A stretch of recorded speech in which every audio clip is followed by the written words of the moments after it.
la crise du Covid nous a permis de voir que l'épargne, en tout cas l'épargne assurantielle, est elle-même résiliente. Parce que l'une de nos craintes majeures pendant la crise du Covid, surtout les premiers mois, mars, avril, mai de l'année 2020, on a eu une grande crainte de voir des rachats massifs, des demandes d'avance. Et d'ailleurs, le régulateur avait mis en place des indicateurs quotidiens qui nous permettaient de suivre au jour le jour le comportement des épargnants. Et en fait, la bonne nouvelle, c'est que nous n'avons pas eu de mouvement, je dirais, d'avance ou de rachat massif. Il n'y a pas eu de mouvement du tout. Donc, personne n'a sacrifié son épargne pour pouvoir faire face à des besoins, ou là par peur ou par crainte, je dirais, que la crise impacte, je dirais, le niveau de vie de nos épargnants, et il y aurait pu être cette tentation. Et donc, on a fait preuve de résilience, c'est vrai. Et l'épargne, entre le début d'année et fin d'année, les primes émises ont quasiment pas bougé. Et ça a été pour nous une excellente nouvelle et un véritable test. Maintenant, les taux bas, oui, c'est une question fondamentale, majeure, qui nous préoccupe. C'est une question pour laquelle on a créé un groupe de travail avec le régulateur, où on a essayé d'identifier quels sont les leviers pour l'avenir. Parce que, vous le savez, je peux dire que le Marocain aime bien l'épargne assurantielle.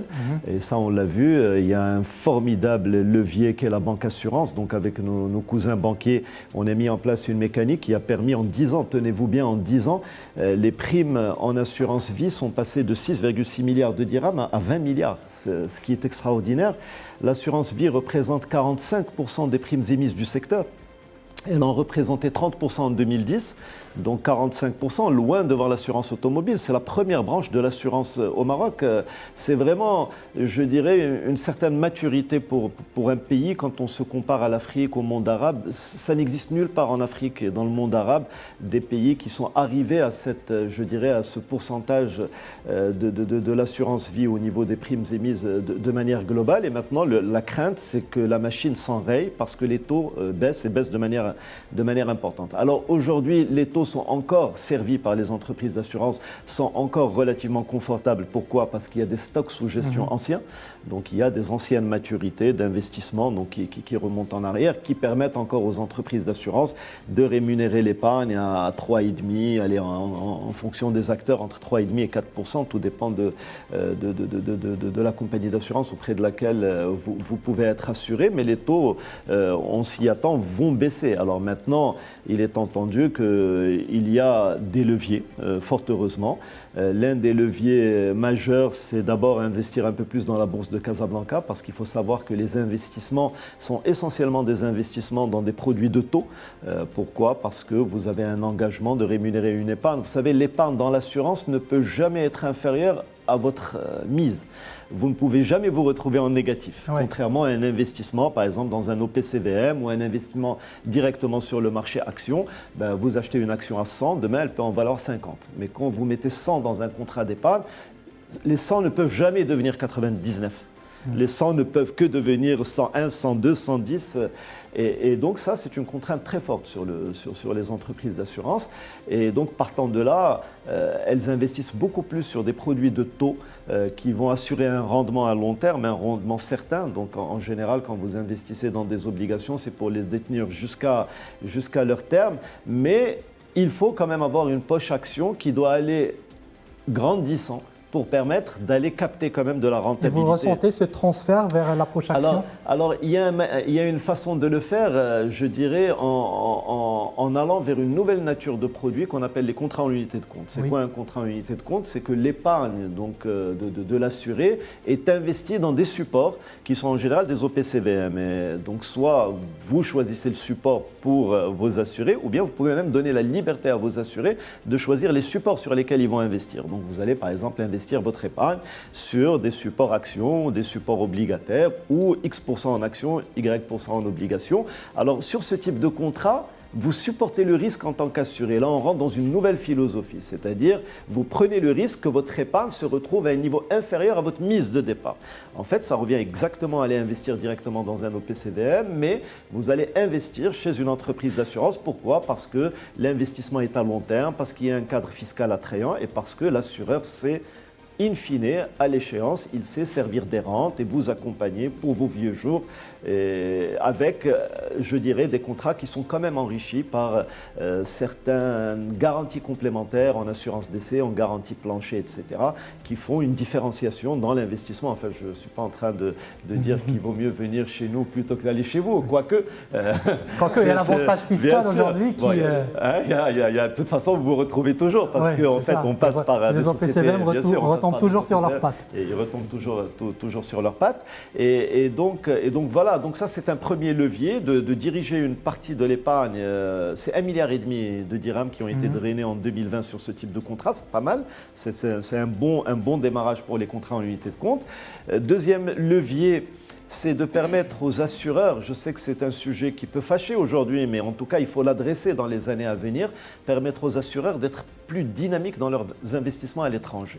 On ne peut pas développer, je dirais, un secteur assurantiel fort, résilient, sans lui permettre d'investir une poche à l'international. Pourquoi? Et ça, vous allez le retrouver sur tous les marchés mondiaux, parce que dans la diversification du risque, il est important de pouvoir avoir une poche action sur les grands marchés des pays je dirais, qui présentent... Vous pensez que l'épargnant aujourd'hui est prêt à prendre ce risque sur les unités de compte? Est-ce que la mentalité permet de prendre ce type de risque?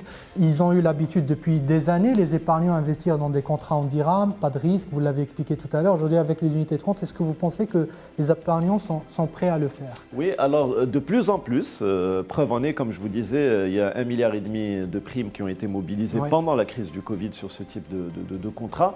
Ils sont de plus en plus, je dirais, prêts à y aller parce qu'il y a une baisse des rendements. Donc en fait, c'est un arbitrage. Vous avez des épargnants qui vous disent, écoutez, je veux aller dans l'assurance. Pourquoi? Parce qu'il y a un cadre fiscal attrayant. Ça reste un formidable levier, le cadre fiscal. Vous le savez, les primes à l'entrée sont défiscalisées et la fiscalité à la sortie est attrayante. Ce qui fait qu'en fait, la rentabilité... il faut intégrer le levier fiscal pour avoir la véritable rentabilité in fine. La rentabilité est très très forte. Donc vous avez des épargnants qui disent, bon écoute, très bien, je veux bien investir dans un contrat d'assurance. 3,5 de rendement, c'est pas énorme, quoique aujourd'hui c'est pas mal, mais potentiellement à l'avenir ça peut devenir 2%, ça peut devenir 1,5%. Je prends le risque d'aller dans des contrats en unité de compte parce que l'investissement est à long terme. J'ai 30 ans aujourd'hui, j'ai un horizon au moins dans les 30 années à venir, parce que je suis en train d'investir pour mes vieux jours. Donc je ne sortirai pas avant l'âge de 60 ans ou avant l'âge de 65 ans. Et Dieu sait que, et je parle à côté de spécialistes, surtout de spécialistes de la bourse, sur 30 ans, il n'y a pas photo. Normalement, la bourse devrait être l'investissement le plus rentable à long terme. Donc oui, il y a des gens qui sont prêts à prendre, je dirais, ce risque. C'est un risque quand même mesuré parce que l'entreprise d'assurance va quand même avoir une gestion en bon père de famille. Elle va aller sur, je dirais, des valeurs qui sont des valeurs de rendement et qui va faire en sorte à ce qu'on puisse avoir de la rentabilité intéressante. Ensuite, il y a d'autres leviers. Il y a un des leviers qui est aussi...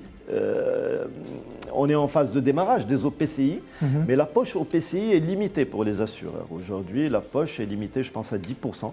Donc 10% de l'actif ne peut pas aller, on ne peut pas aller à plus de 10% de l'actif en OPCI. Aujourd'hui, on est loin d'être à 10% parce que les OPCI viennent de démarrer, mais je pense qu'on va très vite y arriver. Pourquoi? Parce que actuellement, l'immobilier est une vraie alternative pour les investisseurs institutionnels que nous sommes. Ça ne le restera pas encore sur les 10 années à venir, mais aujourd'hui, il y a des spreads intéressants sur l'immobilier. On peut aller sur des TRI qui peuvent atteindre 9%. Dans certains cas, on peut aller à 12%.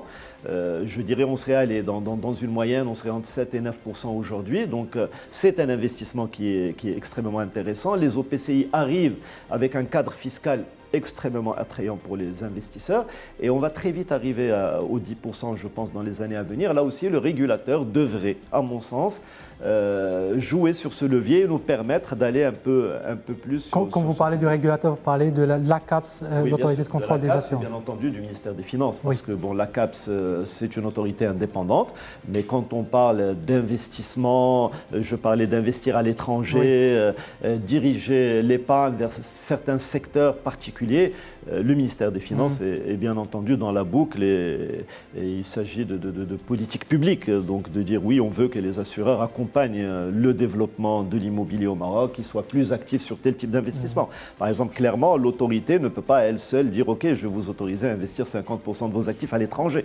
Le ministère des Finances va dire oh là là, stop, on s'arrête, on a besoin d'investissement au Maroc.